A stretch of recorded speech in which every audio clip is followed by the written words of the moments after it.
All right, cool. So like I said, just wanted to just get on camera with you. I thought it'd be cool because I mean we start talking about some of the stuff and how it relates to your NFL time, and a lot of that stuff clicks, right? Sure. Which is pretty cool. Even just a minute ago when we were doing putting, you said something honestly, but I was thinking, I'm like, all right, I got a dude who played for a Super Bowl team. I mean, we need to get in here and talk about performance and like how to train and stuff like that. But so as our time goes here, what do you like? What's really connecting is what I want to know. Like that comment you just made about, Sure, I would never do that on a field goal snap. Right. Well, I mean, just being a long snapper, I had like a shot on the golf course 12 times a game. And you prepare for that shot by practice, finding a routine, honing your craft, and it's just like what we're doing over here in these hitting bays of teaching little things of hand position, handle position, everything. So to me, golf, I love it because it has a lot to do with what I did playing football. But what's frustrating to me about it is I can't be as good at it as I was football. And I feel like, why can't I do this when I could do this with a football? But that's also what I enjoy most about golf, is trying to learn all this stuff and have you teach me and then see all these results I'm seeing. But each little part of the golf game is kind of like each little thing I had to do with long snapping. Dealing with wind, you have to deal with wind in golf, weather.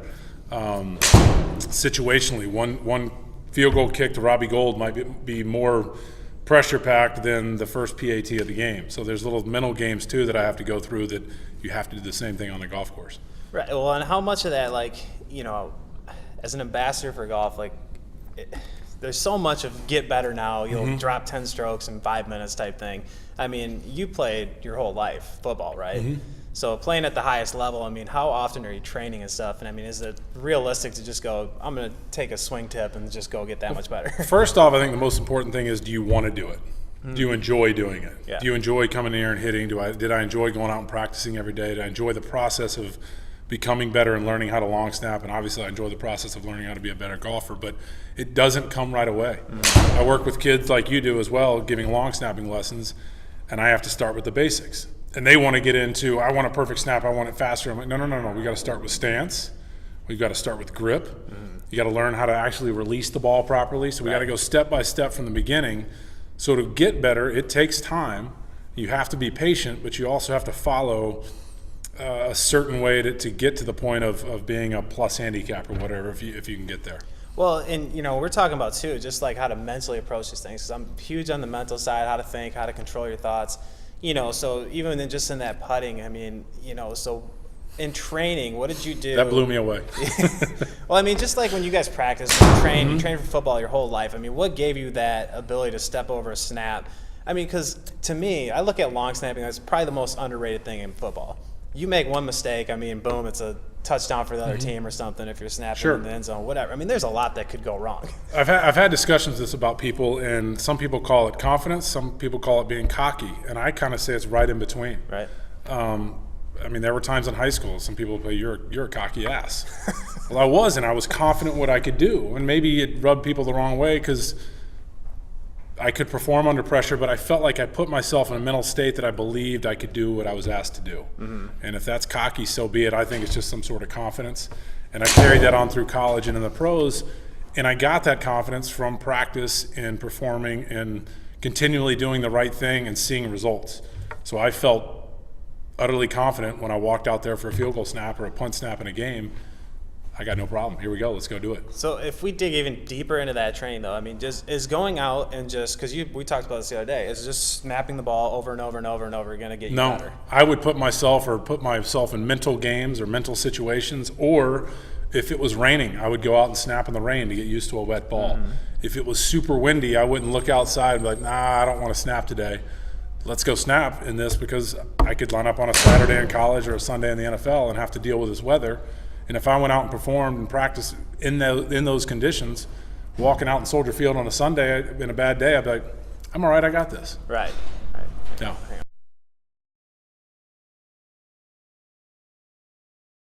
Like the confidence. Yeah. So, I mean, just, the training aspect, because I feel like that's what golf is, and that's all really people know. It's not really talked about a lot.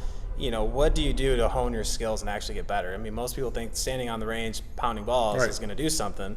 Even if you get onto the groove, because, I mean, how many people say, oh, I'm great on the range? But you're standing there with 50 balls and you hit a bunch of 7-irons and 25 of them are good, you might get some pseudo-confidence.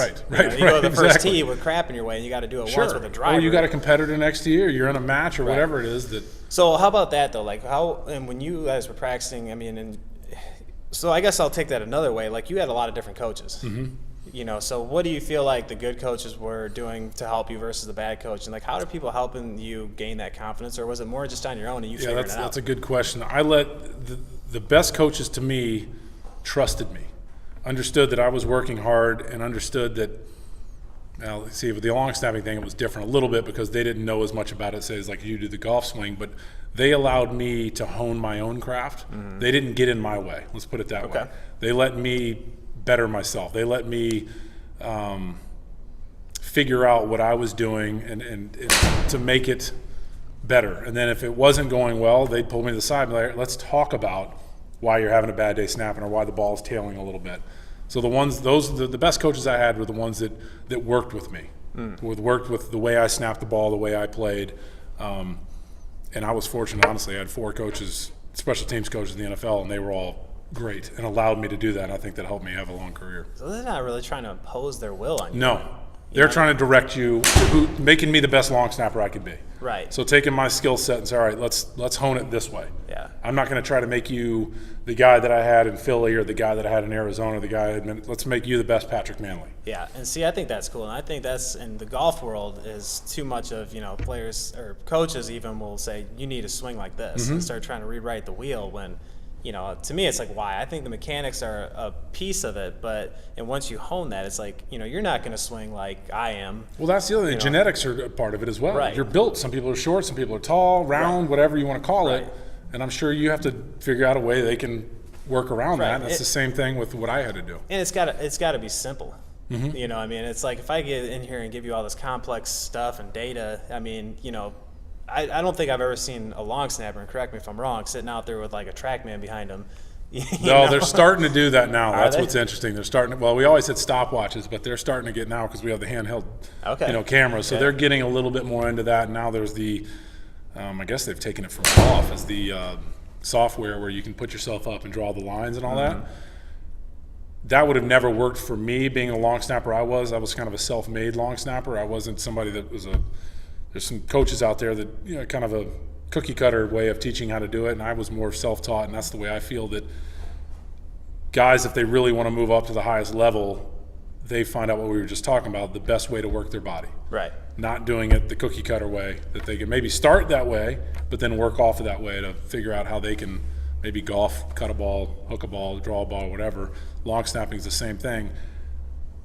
I'll say this real quick. It's for me, for long snapping, it was grip and stance. And I think it's probably the same thing with golf. That's probably when you start with teaching, and from there you figure out how to do it, how to make the ball snap it correctly or hit it correctly.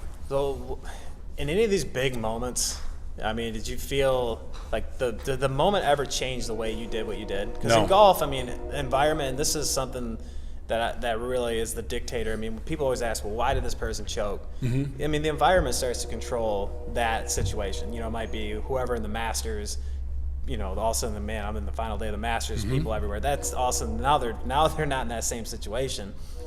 So in football, were you ever in that moment where it's like, the Super Bowl changed the way you thought? Were you ever this like, gosh, I think I embraced it. Yeah. The fact that I'm getting to play in a game where the entire world's watching, have fun with it. Like, I'll enjoy it. Don't get nervous or scared about it.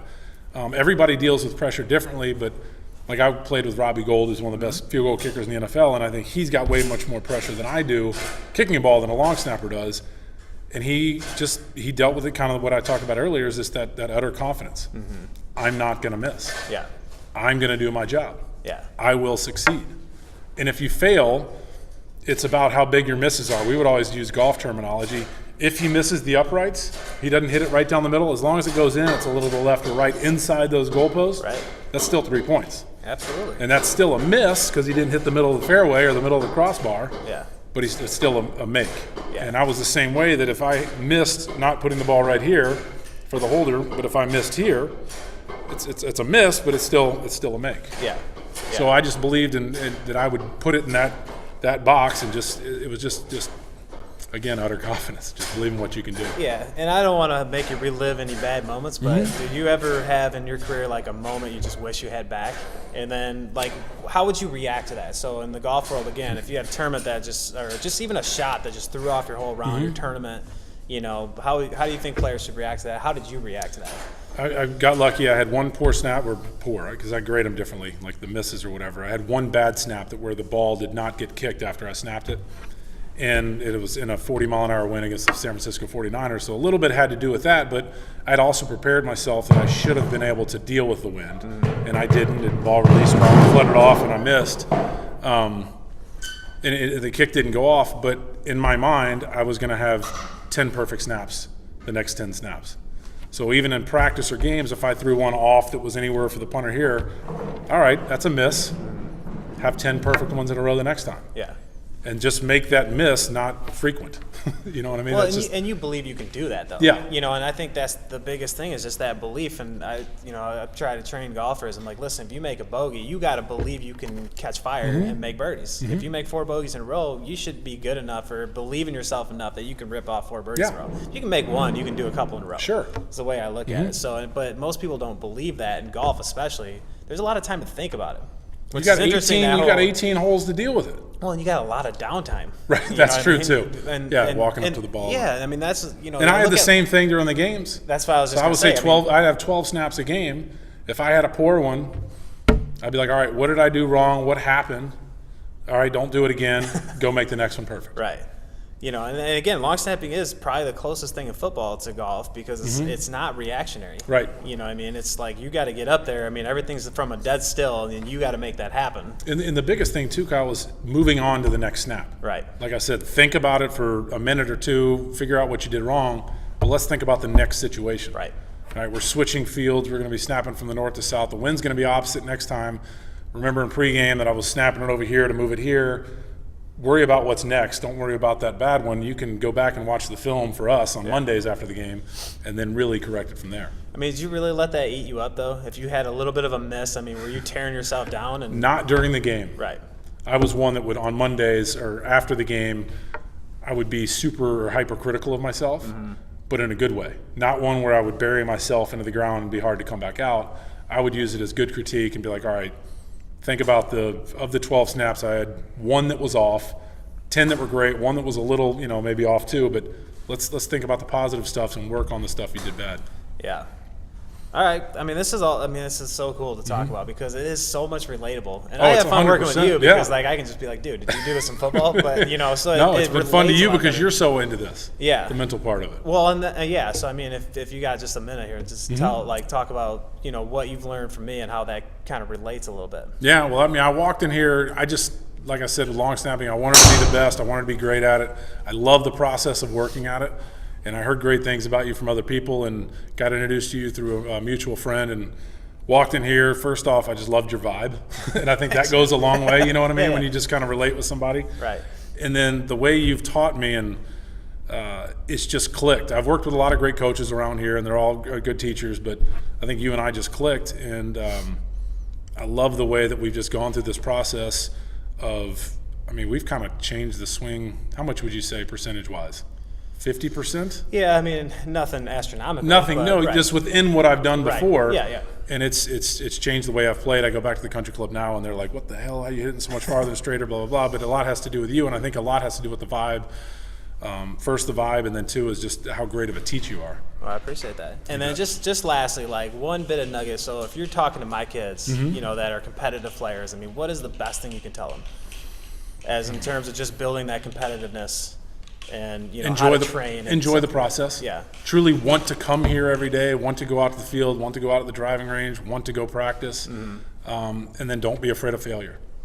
Failure is part of it, man. It's just the way it is. And then and eat up the failure. You know what I mean? Make that drive you to want to go back out there and be better. And that's the one thing that's why I keep coming to you, because I want to get better. And on that note, too, I mean, you kind of see the youth these days, and I don't like to pick at them, but I got to pick at them a little. I mean, they're a lot more easily shut down. Oh yeah. I think than like even my generation or your generation, you know, where I, you know, if I lost in anything, I want up, like, get me back out there. Exactly. Like, I don't like to lose. I hate that. Like, I want to get out there. I'm gonna figure out what to do better. Versus, I mean, it just people get so deflated. Sure. Nowadays, and it's like because I just feel like there's this picture like everybody's a winner type mentality, and then like all of a sudden you lose, and it's like, oh my god, it's not that way in life. I know, right? So, you know, this is the golf is one of the greatest games to teach kids about life. Right.